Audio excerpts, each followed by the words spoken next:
This game has meant a lot to me. Ever since I was 7 years old, playing on the Wii, reminiscing on how good that ice cream was the other week.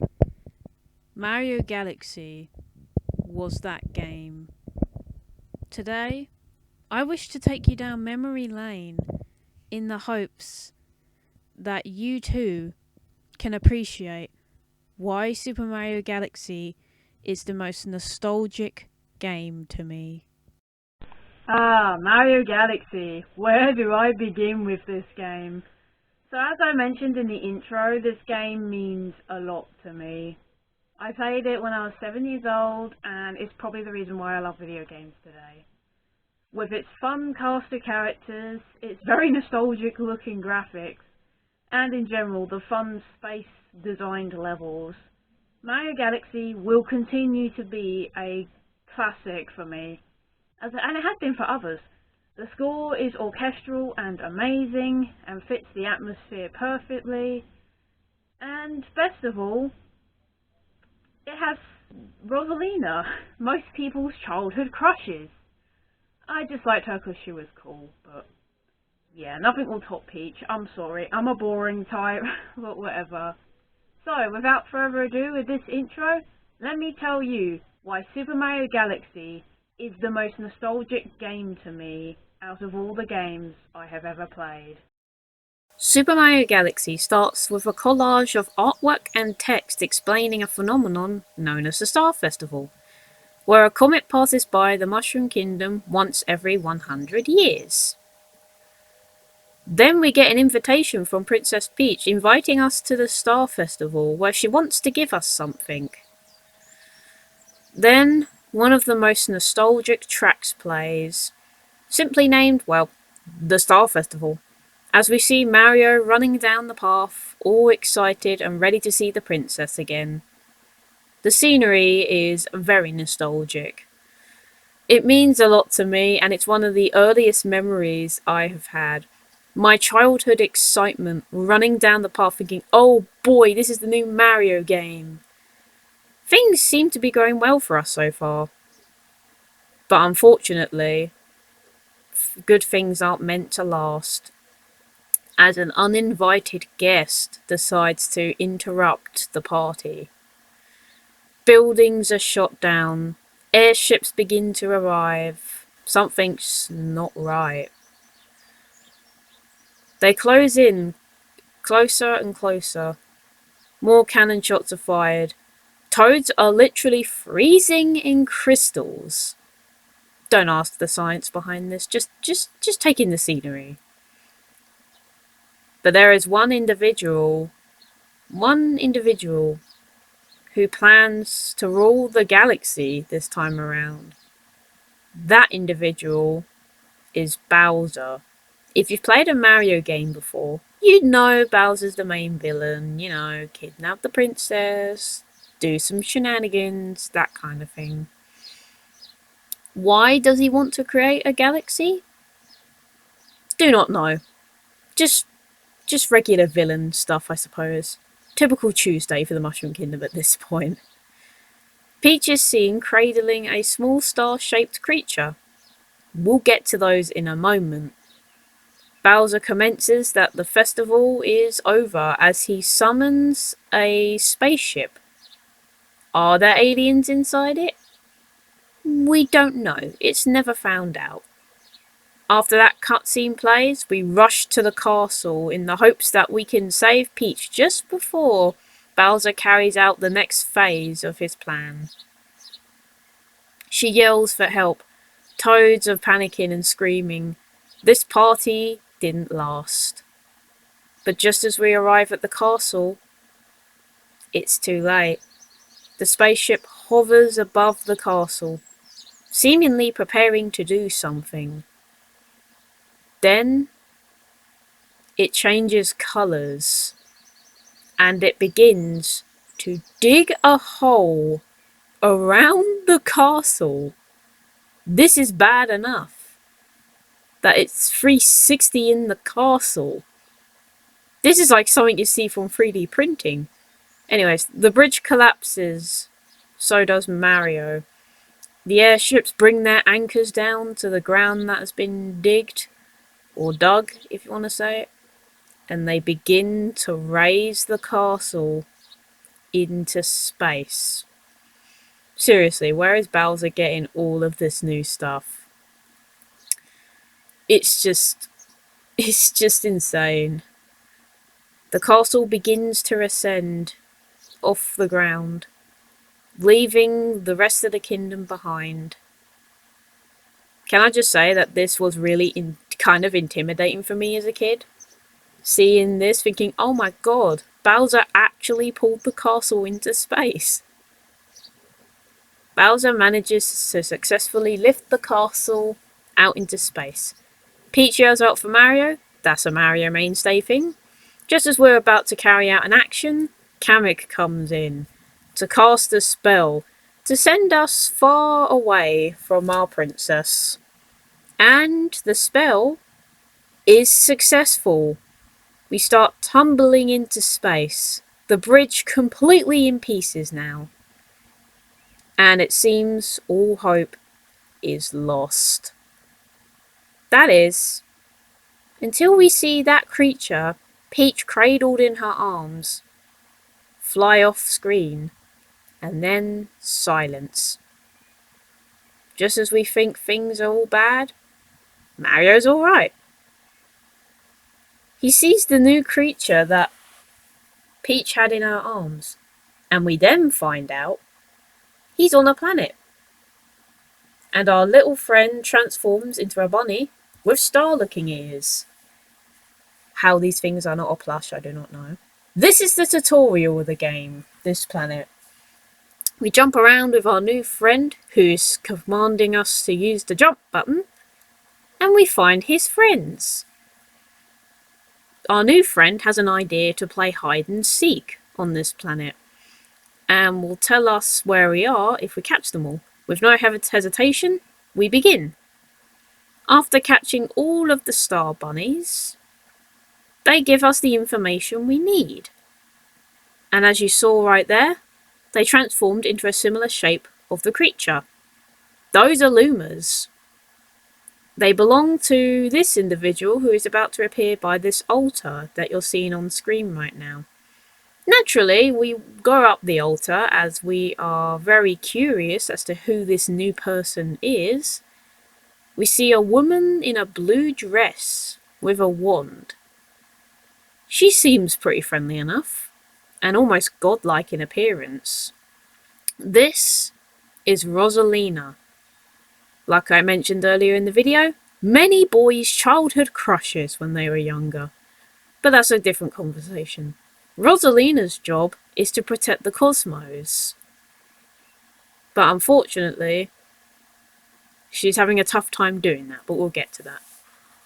Our Luma is given to us by Rosalina, and we learn a new move known as the spin move, which you can either shake your controller or press the Y button to use. After giving us some wisdom, Rosalina vanishes. So, naturally, with our new spin move, we're going to want to test it out. We're going to want to see what combos we can pull off with this. So, after a bit of dialogue, this Luma tells us that we can use our spin move to break the crystal you're seeing right now and kill some enemies. Once the crystal's broken, the Luma wishes us good luck and gives us a brief explanation on the launch star, and we set off. After completing this not too difficult level, we find where a Grand Star's being kept. These are more beefed up power stars, which can grant more fuel. So, once again, with no hesitation, we decide we're going to turn off that machine. Once all the panels have been switched, the Grand Star is ours for the taking. And we get a nice little animation, little cutscene of Mario spinning around in wonder as he gets his first Grand Star. And then we fly with it to the Comet Observatory, This is going to be our hub world for the game. As you can see, there's no colour. Well, it's not all lost. As the Grand Star launches its way into the fuel of the observatory, it gains a little glow, a sign of hope not always lost. Rosalina then gives us a little bit of an explanation as to what problem she has been facing, as she too has had a problem. Turns out they've lost their power source and they're lost in space. Who stole it? No surprise, it's Bowser. Come on guys, you knew where this was going. So with both wanting to fix the world, we set off. But first, we want to get a quick look of the Comet Observatory. So as you see right here, this is the Comet Observatory with the first Grand Star. Some colour has returned. We'll talk about the soundtrack in detail later in the video. But this is where the soundtrack, it starts out calm. It starts out hopeful. The Comet Observatory may not be fully powered yet, but it's got the bare minimum. The starry sky still looks beautiful, even after all these years. You can see cute little interactions with the Lumas, talking about possibly the trauma they just went through. So the first hub world that you open up is the terrace. We'll talk about the domes a bit later. So, fast forward your journey from collecting lots of power stars and grand stars, and Rosalina can finally power the Comet Observatory to go stop Bowser once and for all. Turns out, that comet that passes the Mushroom Kingdom once every 100 years is none other than the Comet Observatory. Plot twist.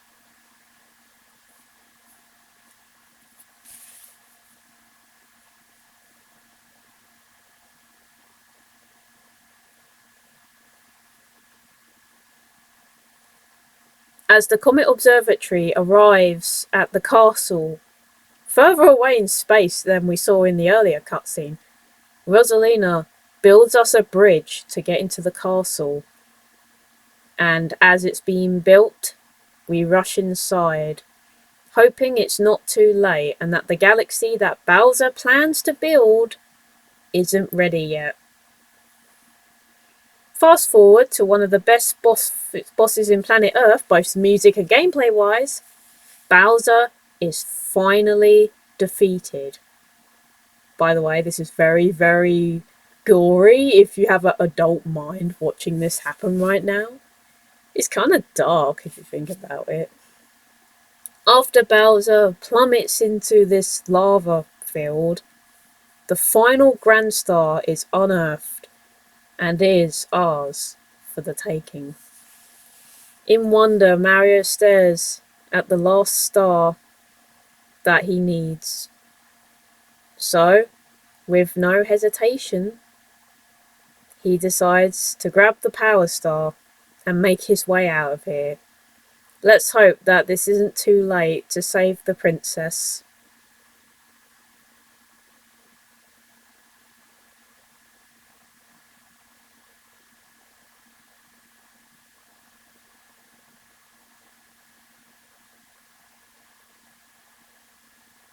After grabbing onto the Power Star, the Grand Star, and soaring away, Princess Peach is seen falling from the airship, and Mario, being the boss he is, catches her. Pretty cool. So they fly with the Grand Star back to where the level begun. That's a cool bit of detail you very rarely see these days. And just as they're about to leisurely walk away or take in the sights, we witness a planet. A planet dying. It rips apart, revealing its molten core. But as bad as this looks, this is where Bowser ends up. I thought he was in a lava field earlier. Let's not worry about that. You can see how much damage was done to him, the way he stumbles along, the way he almost collapses. Until eventually, he does collapse. And he pouts about how his galaxy is not to exist. And this is one of the craziest things that's about to happen. Get ready, guys. So the planet implodes. You're not ready for this. And it transforms into a black hole. I'm not joking. Just as they walk out of the castle, the black hole starts to engulf them. By the way, this is not realistic. Those things would be going in much faster. But hey, let's not worry about that. Everything seems lost once again, but our Luma friend, he decides to sacrifice himself to the black hole alongside his fellow brethren. The soundtrack is quite emotional and grandiose as we witness them all work together to stop the black hole. This feels like an acid trip, doesn't it? If you're an outsider that's never played this game watching this video, you know it feels like an acid trip as they start to twist and twirl and pull the black hole around until eventually they manage to destroy it. Wow. Just wow.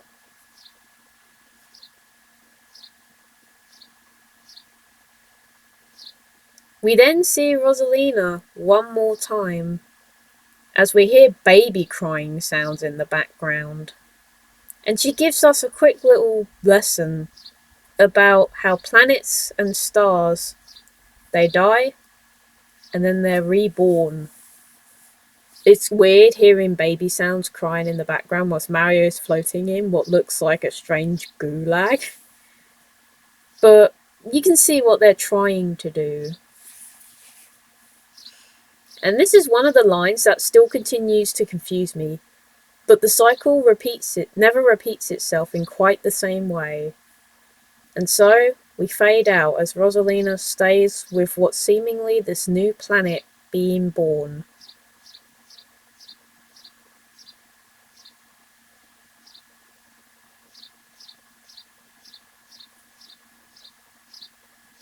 Then, we're back at the Mushroom Kingdom. It seems that when the black hole was destroyed, everything was reset. As Mario awakens back to this familiar sight, he looks around in wonder as to why this is all happening. And then we get a lovely little cutscene of everyone we have met along our journey, living in the Mushroom Kingdom together. The airships are actually being used as ships for once, instead of flying. We see everyone living in harmony. You don't really see this in Mario games anymore. I feel like this is the only time they've shown that. And then Princess Peach wakes up as well, just as confused but amazed as you are. Oh, and Bowser. Yeah, we can't forget the dude that literally tried to make a galaxy. Peach doesn't seem to mind though. She seems oblivious as ever. And then we end the game on Mario saying, "Welcome new galaxies." And this is shown as probably a teaser for the second game.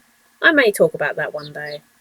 And then the camera zooms out and we get to see a couple new planets just outside.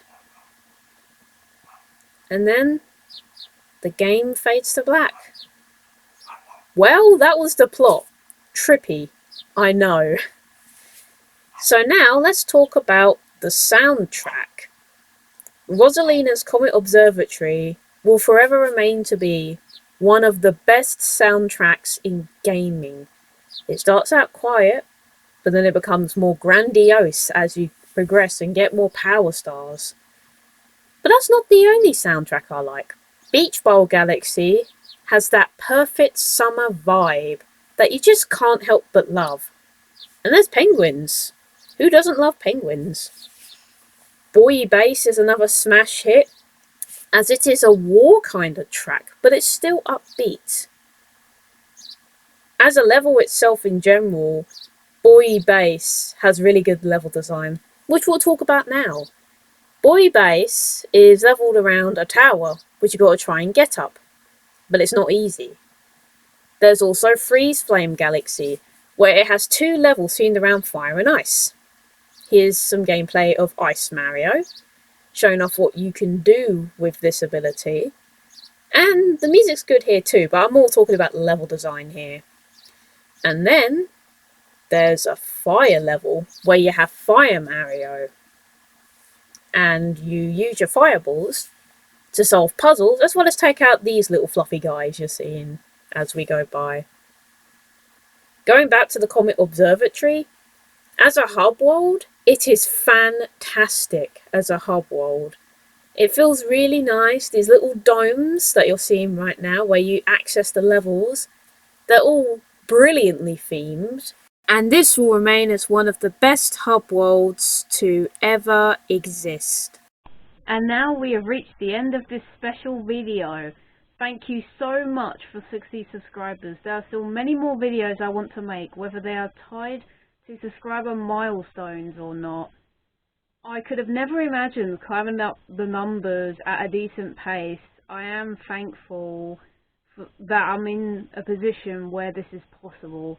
With Super Mario Wonder coming in October, my love for Mario is still there and rehydrated thanks to this new entry. With all that said, thanks for watching this video, and may we have many subscriber specials to come. Until next time, thank you so much for watching this video.